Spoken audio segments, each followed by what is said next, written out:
Hello again. Another week, another book. So I read The Trial by Franz Kafka. I have some notes.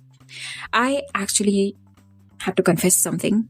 I did not really understand the book. I did not really understand the book, all right? And I don't feel any shame in accepting that I did not understand it, because I think that you should accept it wholeheartedly that you did not understand it and you need help, all right? There's no need for being arrogant and ignorant, all right? I accept it, all right? I did not understand it and I accept that. I'm just covering myself so that you don't think I'm dumb.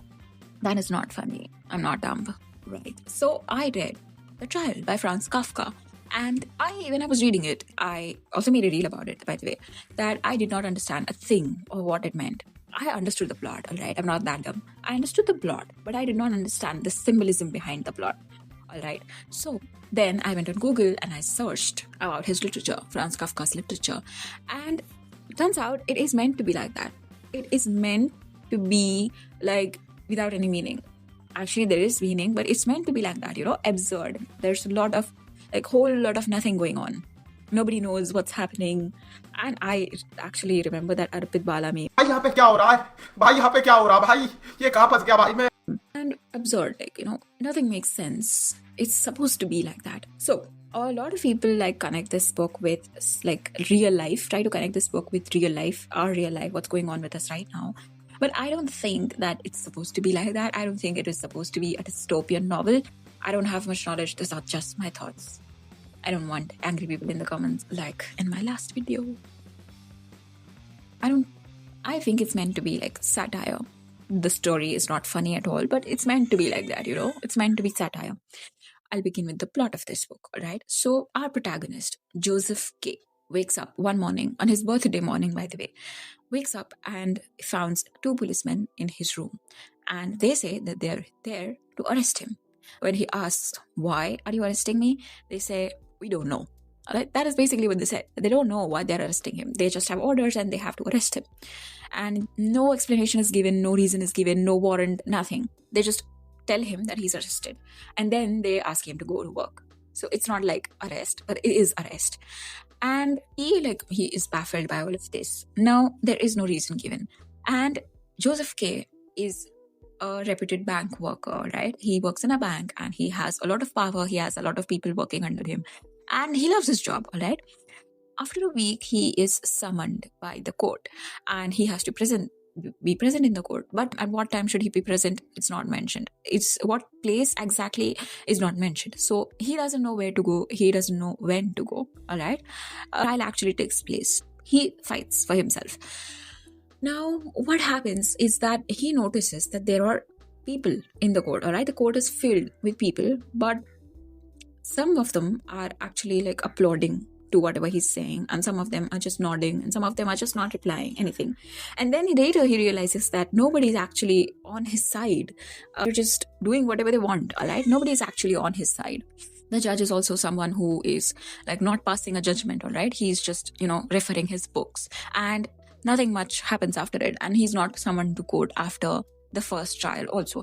And when he sneaks into the court the next time, checks the law books that the judge was referring, it's filled with graphic images and very non-related images. So he is kind of confused, and in the whole book he's confused. He doesn't know. He never knows what he was arrested for. And the trial is left hanging, I would say. Nothing actually comes of it. And in the beginning, Joseph K. used to resist, he used to ask questions. Why am I arrested? No, I won't do this. I won't do that. He used to resist, all right, in the beginning. And as the story goes on, his resistance kind of fades away. And that is really scary because he just stops fighting. He just accepts that, all right, he did something wrong. And he must have done something wrong, all right? He accepts that he must have done something wrong. And that is why he's arrested. That is scary, actually. And Joseph K. thought of himself as a superior person, all right? He was a person with a lot of power and he loved his job. He loved working. But as the story goes on, we get to see that he has lost all of his interest in work and he's just consumed all the time by the trial and the thoughts of it. Later, he realizes that nobody is actually on his side and everybody is just present in the story for their benefit. What will they get out of it? He will get out of the trial or not. He will get out of the arrest or not. He's just always worrying about. Spoiler alert. at the end, when Joseph K is getting killed, he says, he just shouts like a dog, and that is the end of the book. He said that because he was ashamed of himself, right? He stopped resisting. He stopped understanding what the system is. He stopped just trying to. He just gave up, and he was ashamed of it. So that is the book, all right? That is the plot entirely. I did not understand it, all right? If you don't know much about existential literature and about Franz Kafka's literature, you won't understand anything. That was me. And overall, this book is like a whole lot of nothing. There aren't many events happening. There aren't many things happening if no whats and whys are answered. Really, that is the whole book. And I kind of feel dumb.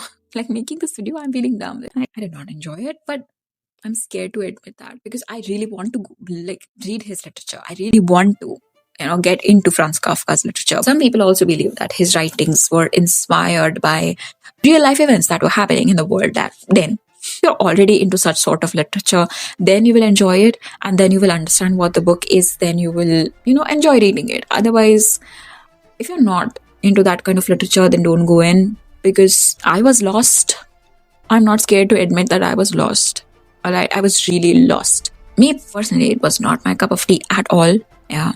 I would not read it again, I might be sounding dumb, but I won't read it again. And I will be taking a break from this kind of literature because I really want to get into this kind of literature, but I fear that if I keep on reading this kind of literature back to back, then I'll start despising it. I will get some knowledge and then I'll try reading it, okay?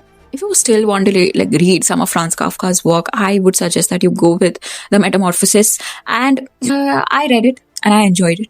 And I cried afterwards. So I really like books that make me cry. So I would suggest that if you're not into this kind of literature, then you should go for The Metamorphosis by Franz Kafka. And yeah, what do you think? If you have read this, please give your opinions in the comments because help me understand, right? Help me understand more. I read the analysis and I did understand some of it, but I want more understanding, all right? If you have read it, please feel free to share your thoughts. And what other Franz Kafka's works have you read? Tell me. Thank you.